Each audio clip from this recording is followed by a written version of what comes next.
Hello friends, welcome to my channel Murmu study. তো friends, আজকে আমরা ক্লাস 5-এর ফুলমুনিস ইন্ডিয়া পড়াটি সম্পূর্ণ আমরা বাংলাতে অনুবাদ করে পড়ব, ঠিক আছে? তো চলো শুরু করি। Phulmoni is a Santhal girl. Phulmoni হয় একজন সাঁওতাল মেয়ে। Her house is in a village. তার বাড়ি হয় একটি গ্রামে। Have you ever been to her house? তুমি কি কখনো তার বাড়িতে গিয়েছ? There are beautiful pictures. সেখানে কি আছে না, সুন্দর সুন্দর ছবি আছে। পেন্টেড অন দ্য ওয়াল, দেওয়ালে সুন্দর সুন্দর ছবি আছে। Both outside and inside her house, তার দেওয়ালের মানে আর কি ভিতর দিকেও আর বাইরের দিকেও রয়েছে, আঁকা রয়েছে ছবিগুলো। All her neighbours have painted on their ডোরওয়েজ and interiors. তার সমস্ত প্রতিবেশীরা তাদের দরজা দিয়ে আসার রাস্তায় এবং বাড়ির ভেতরে এঁকেছে। দেয়ার আর পিকচার্স অফ ট্রিজ, সেখানে কি আছে না, গাছের ছবিও রয়েছে। Flowers and birds on the walls and floors, তাহলে গাছের ছবি রয়েছে, ফুলের ছবি রয়েছে। অ্যান্ড বার্ডস, এবং পাখির ছবি রয়েছে। On the walls and floors, দেওয়ালে এবং মেঝেগুলোতে।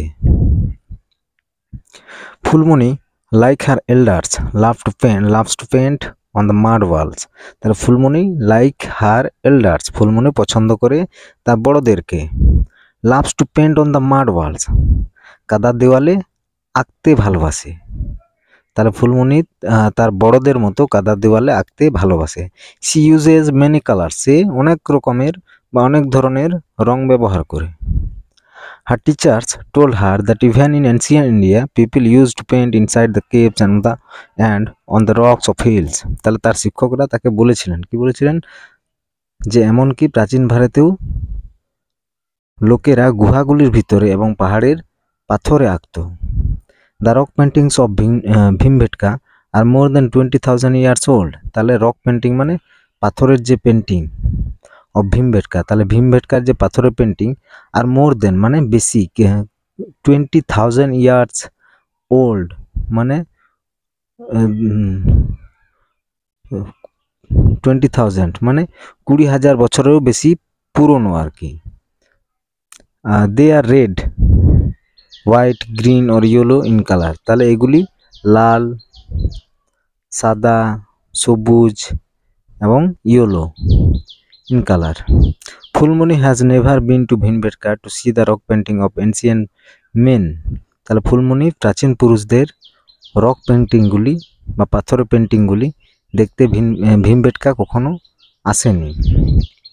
But she has heard stories about the famous rock painting from her teacher. তাহলে তবে সে তার শিক্ষকের কাছ থেকে বিখ্যাত রক পেন্টিংগুলির গল্প শুনেছে। ওয়ান ডে, একদিন, her teacher showed her a picture. একদিন তার শিক্ষক তাকে একটি ছবি দেখালো। She came to know that it was the picture of a very famous cave painting of our country. তাহলে সি কেম টু নো, সে জানতে এলো দ্যাট যে it was the picture of a very famous cave painting, এটা একটা ছবি যেটা খুবই বিখ্যাত। কেভ পেন্টিং মানে গুহা চিত্রের ছবি। অফ আওয়ার কান্ট্রি, তাহলে আমাদের দেশের গুহা চিত্রের ছবি। Do you want to see that painting? তুমি কি সেই চিত্রটা দেখতে চাও? শিক্ষক বলছে। হিয়ার ইট ইজ, এখানে। তাহলে কি বলছে, this is one of the painting found in the Ajanta caves. তাহলে এটি অজন্তা গুহাগুলিতে পাওয়া গেছে, এই মানে চিত্রটি আর কি। ইট ইজ এ ফ্রেস্কো, এটি একটি দেওয়াল চিত্র। ফ্রেস্কো হলো একটি দেওয়ালের চিত্র। অলমোস্ট 2000 ইয়ার্স এগো, অলমোস্ট মানে প্রায় 2 বছর আগে, some great Indian artist painted inside the caves of Ajanta and Ellora. তাহলে প্রায় 2000 বছর আগে অজন্তা এবং ইলোরার গুহাগুলির অভ্যন্তরে কিছু বিশিষ্ট ভারতীয় শিল্পীরা আঁকেন। Our country is the home to many religions. আমাদের দেশ অনেক ধর্মের আবাসস্থল। Hinduism, Buddhism and Jainism appear together in the sculptures of Ellora. তাহলে ইলোরার যে ভাস্কর্যগুলিতে হিন্দু ধর্ম, বৌদ্ধ ধর্ম এবং জৈন ধর্ম একসাথে উপস্থিত হয়। Down the ages many great artist painted inside many other temples and churches of our country. তাহলে ডাউন দ্য এজেস মানে যুগে যুগে মেনি গ্রেট আর্টিস্ট অনেক বিশিষ্ট শিল্পীরা পেন্টেড ইনসাইড, পেন্টেড মানে এঁকেছিলেন, ইনসাইড মানে ভিতরের দিকে, মেনি আদার টেম্পলস মানে মন্দিরের ভিতর দিকে এঁকেছিলেন, অ্যান্ড চার্চেস এবং চার্চে এঁকেছিলেন অফ আওয়ার কান্ট্রি। তাহলে আমাদের দেশে মন্দিরের ভিতর দিকে, মন্দিরের ভিতরে এঁকেছিলেন এবং চার্চে এঁকেছিলেন। Little Phulmoni is surprise to know that, little Phulmoni আশ্চর্য বা অবাক হয়েছিল, টু নো দ্যাট জেনে যে, মেনি অফ দ্য ইন্ডিয়ান মানে ভারতীয় অনেক ভারতীয় আর কি, dance from started within the temples. তাহলে ভারতীয় নৃত্যের যে সূচনা হয়েছিল এখান থেকেই, এই মন্দির থেকেই সূচনা হয়েছিল। Phulmoni is a natural dancer. তাহলে ফুলমণি একজন প্রাকৃতিক নৃত্যশিল্পী ছিলেন। She loves to dance to the rhythm of the drum like all the other members of her community. তাহলে she loves to dance, তাহলে তিনি তার সম্প্রদায়ের অন্যান্য সদস্যদের মতো ড্রামের ছন্দে নাচতে ভালোবাসেন। Her teacher said, তার শিক্ষক বলেছিলেন, that folk dance is a popular, তাহলে ফক ডান্স মানে হচ্ছে লোকনৃত্য, মানে একটা পপুলার মানে জনপ্রিয়, art from among the various communities of India. তাহলে তার শিক্ষক বলেছিলেন যে লোকনৃত্য ভারতের বিভিন্ন সম্প্রদায়ের মধ্যে একটি জনপ্রিয় শিল্প। The Punjabis love the ভাংড়া dance, পাঞ্জাবিরা ভাংড়া নাচ পছন্দ করে। ইন দ্য সেম ওয়ে, একইভাবে dandiya is popular in Gujarat, তাহলে ডান্ডিয়া গুজরাটে জনপ্রিয়। বিহু ইন আসাম, বিহু আসামে জনপ্রিয়। And Chhau in West Bengal, তাহলে এবং ছৌ পশ্চিমবঙ্গে জনপ্রিয়। Phulmoni loves to watch Chhau dance, তাহলে ফুলমণি লাভস মানে ভালোবাসত, টু ওয়াচ মানে দেখতে, ছৌ নাচ দেখতে ফুলমণি ভালোবাসত। পারফর্ম ডিউরিং ফেস্টিভ্যালস, যখন উৎসব হয় তখন আর কি ফুলমণি ছৌ নাচ দেখতে ভালোবাসত। দ্য পারফর্মার্স ওয়ার মাস্ক, অভিনয়কারীরা বা যারা পারফর্মার্স করে তারা মুখোশ পরে থাকে। They shake their heads and jump in the air in harmony with music, তাহলে দে শেক মানে তারা নাড়া দেয়, কি না, দেয়ার হেডস তাদের মাথা, অ্যান্ড জাম্প এবং লাফায়, ইন দ্য এয়ার মানে হাওয়াতে লাফায়, উঁচু আর কি, উঁচু দিকে লাফায়, উপরে লাফায়। ইন হারমোনি উইথ মিউজিক, তার মানে হারমোনি উইথ মিউজিক, তাহলে সঙ্গীতের সুরে বা সঙ্গীতের সাথে তাল মিলিয়ে তারা উপর দিকে লাফায়। Phulmoni always cries out in joy at the end of Chhau dance performance, তাহলে ছৌ নাচের শেষে ফুলমণি সর্বদা আনন্দে চিৎকার করে।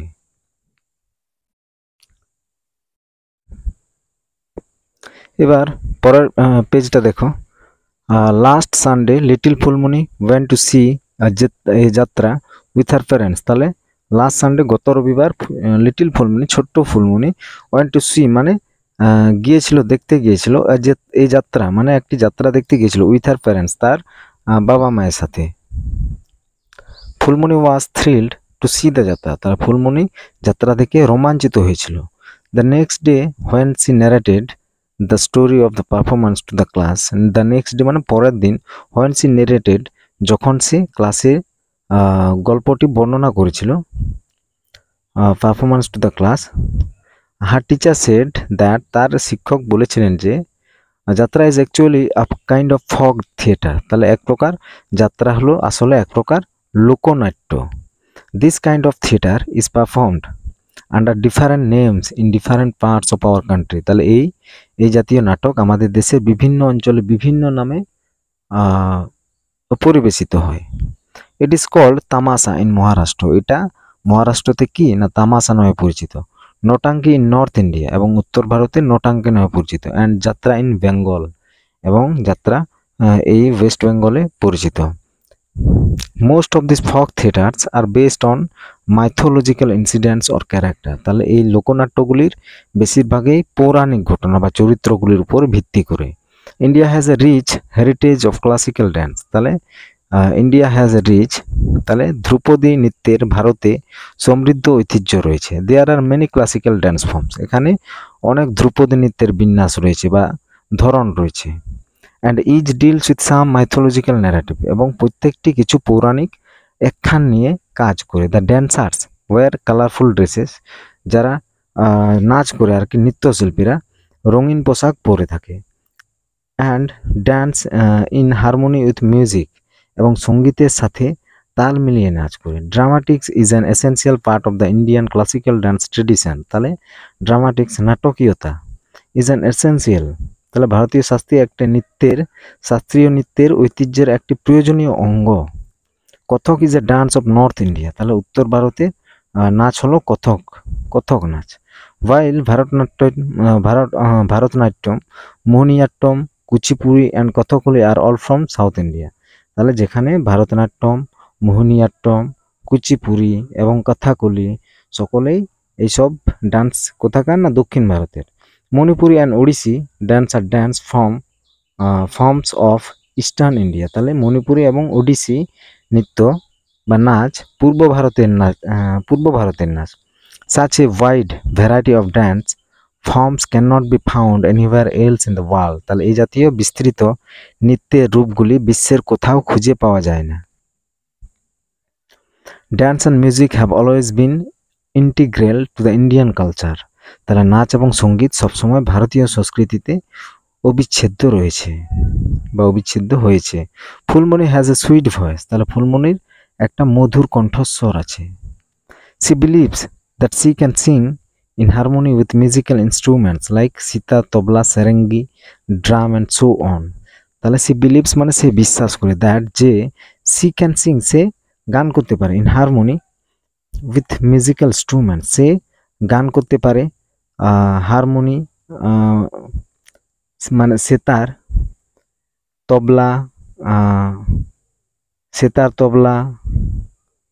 Sarangi, drum and so on, তাহলে সে বিশ্বাস করে যে সেতার, তবলা, সারেঙ্গি, ড্রাম ইত্যাদি বাদ্যযন্ত্রের সাথে তাল মিলিয়ে সে গান করতে পারে। ঠিক আছে। Phulmoni came to know that the Indian kings and rulers patronized classical music and dance in their courts, তাহলে ফুলমণি জানতে পেরেছিল কি যে দ্য ইন্ডিয়ান কিংস, ভারতীয় রাজারা, অ্যান্ড রুলার্স এবং শাসকরা প্যাট্রোনাইজড মানে হচ্ছে classical music and dance in their course, তাহলে তাদের রাজসভায়, রাজারা এবং শাসকরা তাদের রাজসভায় শাস্ত্রীয় সঙ্গীত এবং নৃত্যের পৃষ্ঠপোষকতা করেছিলেন। Emperor Akbar loved to listen to the songs of Tansen, তাহলে সম্রাট আকবর তানসেনের গান শুনতে পছন্দ করতেন। Our country is so big, আমাদের দেশটা হয় খুব বড়, দ্যাট যে we have many different styles of classical music, আমাদের অনেক ধরনের ক্লাসিক্যাল মিউজিক রয়েছে music like Hindustani and Carnatic, যেমন হিন্দুস্তানি এবং Carnatic. Each of the style grew in temples and developed down the ages, তাহলে এই ধরনগুলি প্রত্যেকটি মন্দিরে উৎপত্তি লাভ করেছে এবং যুগ যুগ ধরে বিকাশ লাভ করেছে। Phulmoni is proud to be an Indian, Phulmoni ভারতীয় হিসেবে পেরে গর্বিত। She has heard that our country is full of great monuments, তাহলে সে শুনেছে দ্যাট যে hour country is full of great monuments, যে আমাদের দেশ প্রচুর স্মৃতিস্তম্ভ, monuments, forts and wonderful architecture, তাহলে আমাদের দেশ প্রচুর স্মৃতিস্তম্ভ, দুর্গ এবং দুর্দান্ত স্থাপত্য দিয়ে ভর্তি। সি হ্যাজ সিন, সে দেখেছে the picture of the Taj Mahal, সে তাজমহলের ছবি দেখেছে। It is one of the 7 wonders of the world, এটি বিশ্বের 7টি বিস্ময়ের মধ্যে একটি। তাহলে the fort at Agra and the red fort in Delhi are also worth seeing, তাহলে আগ্রার দুর্গ এবং দিল্লির লাল দুর্গটিও দেখার মতো। The huge gateway of Buland Darwaza built by emperor Akbar, তাহলে emperor Akbar at Fatehpur Sikri is also among the monuments that Phulmoni wishes to see, তাহলে ফতেপুর সিক্রিতে সম্রাট আকবরের তৈরি বিশাল গেটওয়ে বা বুলন্দ দরওয়াজা সেই স্মৃতিস্তম্ভগুলির মধ্যে একটি যেগুলি ফুলমণি দেখতে ইচ্ছুক, তাহলে এইগুলি এইসব মানে ফুলমণি দেখতে চায় আর কি, দেখার ইচ্ছা আছে Phulmoni. She hopes that someday she will be able to travel all over India and see all the fascinating monuments. তাহলে she hopes, সে আশা করে, that someday কোনো একদিন she will be able to travel, সে কি না সে পুরো ভারত জুড়ে ভ্রমণ করতে সক্ষম হবে, all over India, and see all the fascinating monuments, এবং সমস্ত আকর্ষণীয় স্মৃতিস্তম্ভ দেখতে পারবে। তো বন্ধুরা, পড়াটা কেমন লাগলো? যদি ভালো লেগে থাকে তাহলে অবশ্যই লাইক করবে, আর কোনো যদি অসুবিধা হয় তাহলে কমেন্ট করে জানাবে, ঠিক আছে?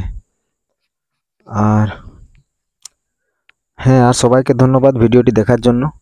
আর যদি এরকম ভিডিও আরও পেতে চাও তাহলে অবশ্যই চ্যানেলটাকে সাবস্ক্রাইব করে দিও। ধন্যবাদ সবাইকে।